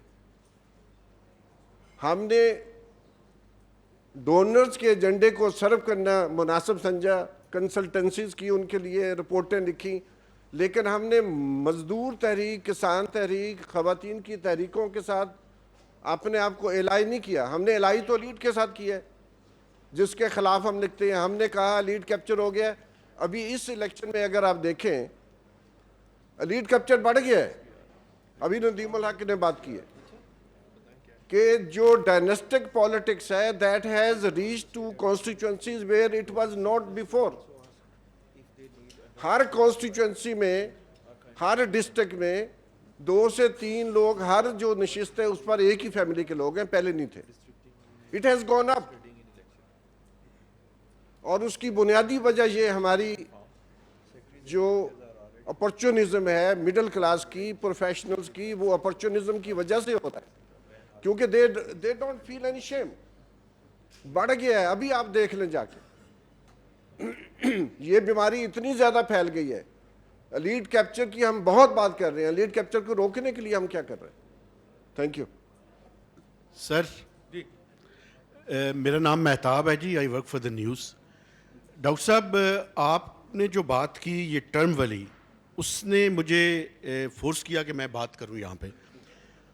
مسئلہ یہ ہے کہ آپ پولیٹیشنز کے اوپر تو ہر طرح کی قدغن لگانا چاہتے ہیں, لیکن جو اس ملک کے اصل مالک ہیں ان کے بارے میں بات کرتے ہوئے ہم ادھر ادھر دیکھنا شروع کر دیتے ہیں. میں کبھی ادھر دیکھتا ہوں, کبھی ادھر دیکھتا ہوں. پہلے کہہ دیا تھا کہ وہ سبجیکٹ آؤٹ آف باؤنڈز ہے. سن لیں نا, سن لیں, سننے تو صحیح کم از کم. مسئلہ یہ ہے کہ اس ملک میں ایک چارٹر آف اکانومی یا چارٹر آف سرٹینٹی کی میں بات کرتا تھا. رولز آف دا گیم طے کرنے کی ضرورت ہے, اور رولز آف دا گیم میں ملٹری اسٹیبلشمنٹ اور ماشاء اللہ ججز, بہت بڑے بڑے نام, ان کو کہیں کہ اپنے رولز آف دا گیم طے کریں. پہلے پولیٹیشینس پہ تو بات کرنی آسان ہے, پنچنگ پیڈ ہے. ہم جرنلسٹوں کے لیے بھی, آپ کے لیے بھی اس ہوٹل میں بیٹھ کے بات کی جا سکتی ہے, لیکن جو اصل مسئلہ ہے کہ رولز آف دا گیم طے کر لیں اگر اس ملک کو بچانا ہے. تو نہیں بچانا تو ٹھیک ہے, گپ شپ لگائیں اور چلے جائیں. اور میڈیا کے بارے میں یہ بات ہوئی تھی, مسئلہ یہ ہے کہ کسی چیز کی ڈیمانڈ ہوگی تو اس کے اوپر بات ہوگی, چاہے ہم پسند کریں یا نہ کریں. کوئی اس ملک میں اگر سیریس بات نہیں سننا چاہتا تو آپ ہمیں کیوں فورس کرتے ہیں کہ ہم ایشوز کے اوپر بات کریں. اس ملک کی پرسنالٹیز امپورٹنٹ ہیں, اور جب رولز آف دا گیم طے ہوں گے تو پرسنالٹیز کی امپورٹنس کم ہوگی. اس کے علاوہ پولیٹیشینز پہ آپ کے لیے بھی آسان ہے, بات کرتے رہیں, فائدہ کوئی نہیں ہوگا. Thank you.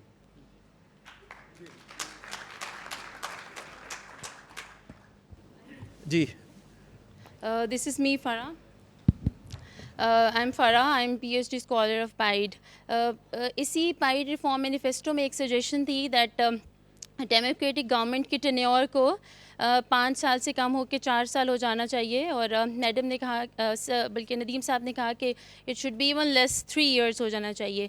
So I need to know کہ what would be the benefit of it, because political party will have this argument کہ ابھی پچھلی گورنمنٹ کا پھیلایا ہوا رائتا سنبھالا نہیں گیا اور ٹینیور ختم ہو گیا اور پھر سے الیکشن آ گئے, اور اگر دوبارہ الیکشن آ جاتے ہیں after a small period, so it would be again a budgetary stress on the budget and finance. So how it could be justified the smaller tenure. Thank you. Nasir Malik بول رہا ہوں جی. یہاں ایک سلائڈ دکھائی گئی تھی جس میں کمنگ الیکشن کے لیے پاکستان میں 175 پولیٹیکل پارٹی رجسٹرڈ کی گئی تھیں. کوئی اور بھی دنیا میں ایسے ڈیموکریٹک کنٹریز ہیں جہاں اتنی زیادہ پولیٹیکل پارٹیز رجسٹرڈ کی گئی ہوں؟ اور دوسرا یہ ہے کہ ہم یہاں یہ ایک اچھی اسٹریمنگ ایفرٹ ہو رہی ہے, لیکن میرا کویشچن یہ ہے کہ who will bell the cat. Okay, so my name is Mubassal. I work as an economic analyst with APTMA. So can you hear me? Okay. So I have a small, short question, जी. basically related to the role of civil bureaucracy. जी. Sir, आपने बहुत सारा कुछ कहा कि civil bureaucracy जो है पाकिस्तान में ऐसे करती है, वैसे करती है, XYZ and all that. लेकिन अगर आप इंडिया पे देखें, तो इंडिया की civil bureaucracy enjoys the status of a demigod, almost. उनकी सिविल ब्यूरोक्रेसी को कोई टच भी नहीं कर पाता, उनका स्ट्रक्चर भी ऐसी है, लेकिन वो तो प्रोग्रेस कर रहे हैं, डेवलप भी कर रहे हैं. On the other hand Pakistan progress नहीं कर रहा. सो आई हैव अ क्वेश्चन के इशू जो है, does it really lie with the civil bureaucracy या does it lie somewhere else कि हम उनको यूटिलाइज ही नहीं कर पा रहे हैं, या हम उनको वो जो भी करते हैं काम उनमें हर्डल्स बहुत ज़्यादा आती हैं. जैसे अभी एक और हैं यहाँ पे हमारे सर, उन्होंने भी इसी बात को मेंशन किया कि there are so many groups that are playing the game, the rules have not been set. तो क्या वाकई civil bureaucracy is really at fault और is it the fault lies somewhere else? Farhatullah Babar को तो सब जानते हैं जी. I don't, he needs no introduction. So ही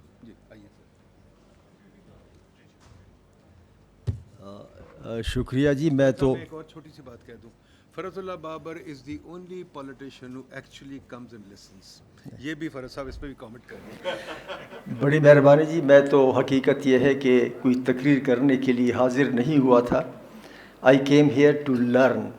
ये चूँकि इंतखाबात की आमद है और सियासी जमातें मैनिफेस्टो भी फाइनलाइज कर रही हैं, तो I thought I should really learn.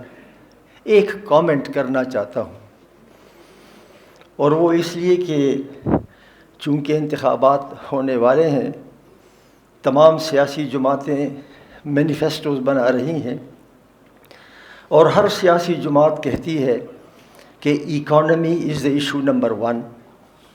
महंगाई है, गुर्बत है, एलीट कैप्चर है. और पाइड जो है इस सिलसिले में बड़ा काम भी किया है.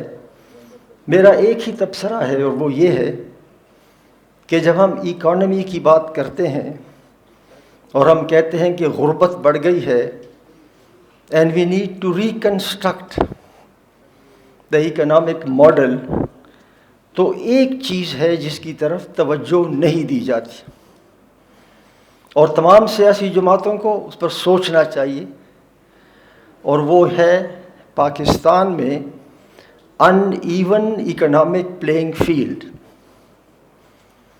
हमने देखा कि the commanding heights of the economy have been conquered by the security establishment of Pakistan, and the commanding heights are 3. आज मुल्क में सबसे बड़ा industrial, business, commercial conglomerate Fauji foundation है. आज मुल्क का सबसे बड़ा कॉन्ट्रैक्टर FWO है, और आज मुल्क का सबसे बड़ा रियल इस्टेट डेवलपर DHA है, और मुल्क का सबसे बड़ा ट्रांसपोर्टर अब बनने वाला है NLC, अभी नहीं बना. So you see that there is an uneven playing field, and the uneven playing field is because of the state subsidies to them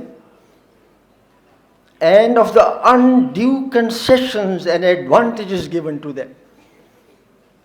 और जब तक ये सिक्योरिटी माइंडसेट रहेगा तो आप खित्ते के अंदर ट्रेड भी नहीं हो रही. So you need 2 things. 1, trade within the region, trade with neighbors.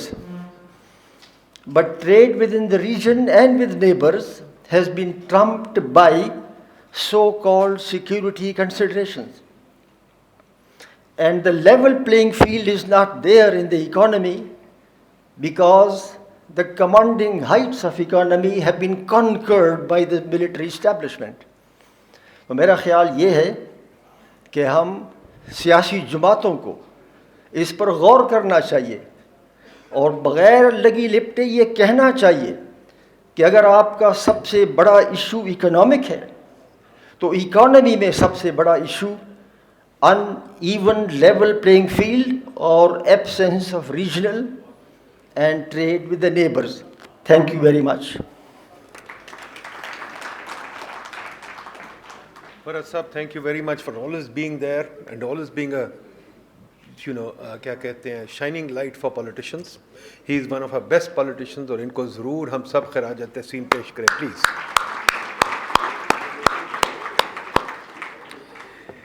دیکھیے جی, بڑی اچھی ڈسکشن ہوئی, very good. I think there are lots of issues that need to be taken up. I'll just say 2 or 3 things. ایک تو I think 2-3 ہمارے ملک میں منترے بن گئے which prevent a discussion. ایک تو یہ ہے کہ سب قصور اسٹیبلشمنٹ کا ہے, بالکل ہے, پر پولیٹیشنز اگر اپنا کام کرے تو I'd like to see the experiment, thought experiment کہ کیا ہوتا.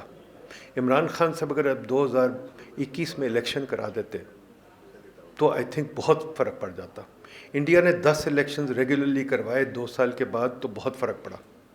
یہ جو 5 سال کی آخری گھڑی تک ویٹ کرتے ہیں, دیٹس ناٹ پالیٹکس, دیٹس اقتدار کشی اور whatever it is. They want to keep power in their hands till the last minute, extract the last ounce of rent. بھائی الیکشن میں کیوں نہیں بلیو کرتے؟ If you believe in election تو روکی کیوں جاتے ہو؟ خود روکتے ہیں. 90 دن کی الیکشن کیوں نہیں کرائی؟ تو ہم فوج کو تو بڑی گالیاں دیتے ہیں, بالکل دیتے ہیں, تبھی ہم نے کہا تھا اس کو آف دا سبجیکٹ رکھے. Why? Because I think there is a lot of system that needs to be fix. Rules of the game آپ کہتے ہیں, and the only rule you want to fix is that politicians must rule, bureaucrats must rule, but under with no rules. They instead they want 1 election every 5 years. یہ کہاں کی democracy ہے؟ Thomas Jefferson said this in 1776 کہ elections must happen every year. American حکومت کی کیا term ہے جی؟ 2 years Congress کی 2 years ہے. سوری, پریزیڈنٹ کی چاہے 4 سال ہے, کانگریس کی 2 years ہے, right. They have a 2-year Congress, they have a 4-year presidency. And they said, Madison wrote in the Federalist Papers, ہم نے جان کے یہ کیا because we wanted an election every year تاکہ ہر کسی کو ایک قوم کی پلس فیل ہوتی رہے. Democracy is elections all the time. Democracy is not 1 election every 5 years. 1 election every 5 years کرائیں گے تو قسم خدا کی ہم تنگ آ جاتے ہیں. ہم نے ڈیٹا آپ کو دے دیتے ہیں, آپ سب کو پتہ ہے 3 سال کے بعد سب تنگ آ جاتے ہیں. ایوری بڈی از پریئنگ کہ گورنمنٹ چلی جائے. تبھی میں تو کہتا ہوں 3 سال رکھو, 4 سال 5 سال رکھو ہی نا. کیوں 5 سال رکھتے ہیں بھائی؟ 3 سال رکھیں, کیا فرق پڑتا ہے اگر پالیسی کنٹینیو کرنا. اچھا, انڈیا کی ایک اور ہمارا منتر ہے کہ جی انڈیا کو دیکھو. بھائی انڈیا کو کیوں دیکھیں؟ انڈیا کو کیوں دیکھیں؟ ہم نے 3 دن پہلے ایک ویبینار کروایا تھا, پتہ نہیں آپ میں سے کتنے لوگ آئے تھے, ایک تو ہم سنتے بھی نہیں ہیں نا. ہم نے ویبینار کروایا تھا مونٹیک آلووالیہ. کتنے لوگوں کا نام پتہ ہے مونٹیک آلووالیہ کا؟ کسی کو بھی نہیں پتا, بس ایک بندے کو, 2 بندوں کو. Montek Ahluwalia was the designer of the Indian reforms. He and Manmohan Singh did the Indian reforms. Montek is one of the most famous economists in the world. Montek came and gave a talk to us. And if you listen to that talk, you'll find out Indian bureaucracy ki itni power hai. Montek was able to steamroll the reform over the Indian bureaucracy. Unke paas koi power nahi hai. Indian bureaucracy ہماری bureaucracy کی طرح دندناتی نہیں پھرتی. ان کے پاس 5 land cruisers نہیں ہیں, ان کے پاس بڑے بڑے شاہانہ گھر وغیرہ وہ چیزیں نہیں ہیں, اور ان کی پاور اتنی نہیں ہے جتنی آپ سمجھتے ہیں. ان کے جتنے بھی ہم مونٹیک کے ساتھ اکانومسٹ ہیں, سب انڈین کیا کہتے ہیں پالیسی میکنگ میں وہ ہیں, بیوروکریٹس بہت کم ہیں. آپ رگھو رام راجن کو دیکھیں, آپ کوشک باسو کو دیکھیں, آپ وغیرہ وغیرہ. سو یہ بھی ایک بات. تیسرا ہمارا منتر ہے کہ سڑکوں پہ جاؤ. بھائی سڑکوں پہ چلے جاتے ہیں, پہلے آپس میں تو سمجھوتا کر لو. تسی آپس سے سمجھوتا نہیں کر سکتے, سڑکوں تک ہی جا کے کرو گے, ٹھیک ہے. اور سڑکوں پہ نہیں ہم جا سکتے باری صاحب, ہم یہی بات کر سکتے اگر ہم سبجیکٹ پہ رہیں. اگر ہم سبجیکٹ پہ رہیں اور سبجیکٹ پہ بات کریں کہ بھائی کیا ہم نے کرنا ہے, یہ ایک بہت بڑی بات ہے. اب میں ایک چھوٹی سی چیز کر دوں before we go to this thing. I think اپنا طارق کھوسا صاحب آن لائن ہے. طارق کھوسا صاحب, will you speak? Is Tariq Khosa on line? He just sent me a message, he's online. Tariq Khosa sahab, can you hear me? G go ahead Tariq صاحب. طارق کھوسا صاحب جی ہمارے federal secretary رہے ہیں, بہت فیمس پولیس والے ہیں وغیرہ وغیرہ. جی طارق کھوسا صاحب بولیے. Thank you very much, Dr. Nadeem Haq. Can you hear me? G we can, go ahead. Well, I must congratulate you for this debate, for generating this reform agenda at a very critical time on the eve of the national elections. And I think I would echo the sentiments of Senator Faratullah Babar Sahab when he very succinctly pointed out the key issue that we have become a national security state, and instead of that, it is important that our geostrategic compulsions should make up a trading state and an economic powerhouse. That's where our future lies. There has to be a balance between security and justice in any national security policies. At this critical juncture, I think we need a national reform agenda or a good governance agenda. And PIDE is certainly doing that service. I'm so happy to be participating online in this, session. I would first of all would like to emphasize the political, ownership or the political will for reforms or good governance is lacking in Pakistan. We follow the politics of patronage and kinship. Merit is absent from the agenda of all the manifestos of the political parties. They may be paying lip service, but they do not mean it. So this patronage and kinship has to be replaced through systems of checks and balances where parliamentary oversight over institutions need to be strengthened and streamlined. The deep state of Pakistan must be governed by laws. Both, our premier intelligence agencies do not have any legal foundation. So therefore, they must come within the ambit of laws. Thirdly, I think there is a very important need that there has to be an input or contribution of the private sector and the meritocratic technocrats to be part of the federal and provincial bureaucracy at the apex levels. The bureaucratic setup at the moment has failed to deliver. So therefore, we need to have a mix of these technocrats, professionals, and bureaucrats who should be playing second fiddle to the policy making level, which is the government. And government now has been defined as the chief executive and the cabinet. So I agree with the PIDE, key recommendation as a limited number of slots in the cabinet, but reinforced by technocrats as advisors or minister of states. So that would be the key, and the rules of business need to be amended. The federal secretaries should no more be the principal accounting officers. It's the ministers or the heads of the departments who should be the principal accounting officers. That is where responsibility and authority should go together.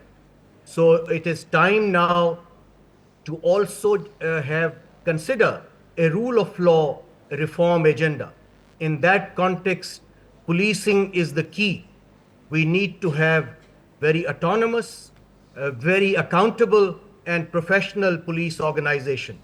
The way police is being misused currently, I have never seen such a time of persecution, the way the police is being misused.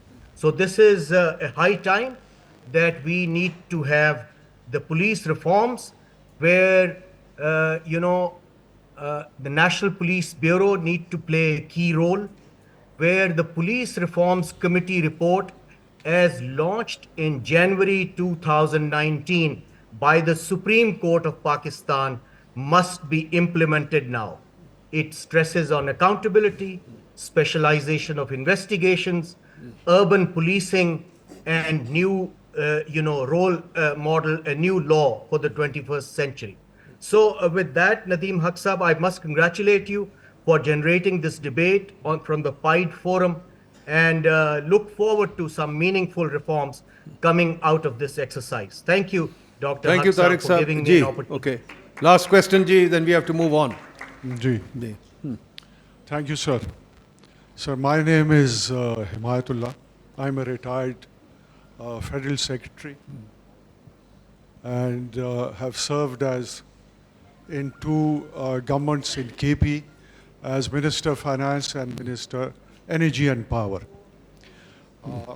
Sir, I see here a wish list which each participant in this session is expressing, and also a blame game. And to my mind, we have in our society an obsession with religion, an obsession with politics, and with an obsession with reform. Having said that, after 1947, it took us 26 years to come up with a consensus document which determines how this country will be governed, how this country will be structured, what would be the nature of statecraft, what would be the aspirations and the requirements of the different regions and the different people in this country. How do we get together? We have to realize that Pakistan is a federation. There are 4 federating units in this country, and the 4 federating units came together and drafted the 1973 Constitution, which was more or less a consensus document. That gives an adequate structure of how the state will be governed, what would be the governance structure, what would be the rights of the federating units. There's been a lot of talk of uneven distribution of wealth, elite capture, etc., etc. So I think most of our problems and most of our issues have already been addressed in the 1973 Constitution, which is a consensus document, which ensures the rights of the provinces, which ensures the rights of the people of this country, which has unique special provisions in the Constitution. Now, I don't want to go into the details, but I think enough of reform, enough of wish list, enough of micromanagement. What we need to do is implement that Constitution, which is a consensus document of all the federating units. Thank you very much. Thank you, ji. Thank you. Chalen ji, we'll now. Assalamu alaikum ji, I'm Saddam from PIDE.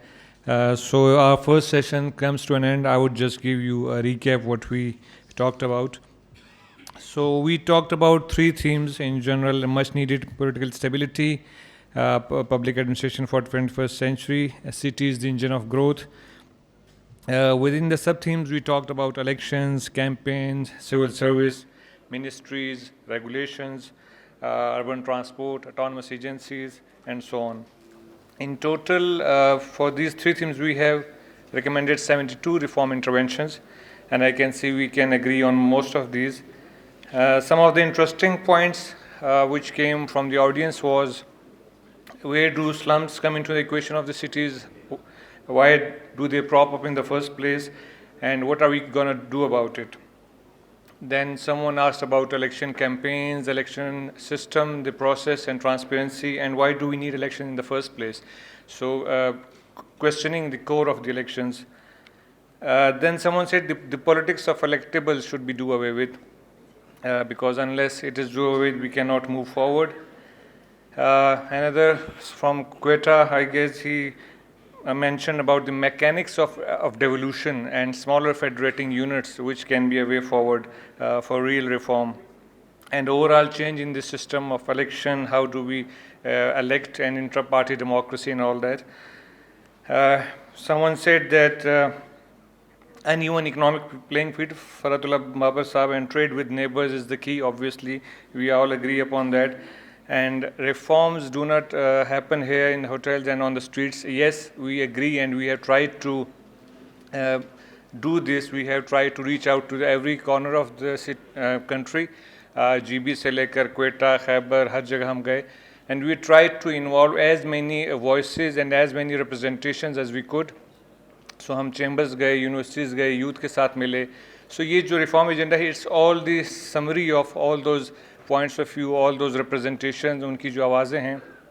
what we did different this time, PIDE का जो reform agenda है, we want to start a national conversation on issues. So हमारा PIDE reform इसलिए ज़रा मुख्तलिफ है कि हम चाहते हैं कि नेशनल कन्वर्सेशन हो, आप लोग यहाँ से जाएं, ये आपका रिफॉर्म एजेंडा है, talk about it more, talk about in your houses with your friends, in your offices. So what we did, what is change in that we don't want new universities. हमारे लोगों को ये समझ आना चाहिए कि we don't want new university, we want to reform the universities which are existing. We don't need new roads, we need urban transport system. So जो हमारी needs हैं, हमने उसको reassess किया है कि हमें क्या चाहिए, what we demand from our leaders and what we demand in elections.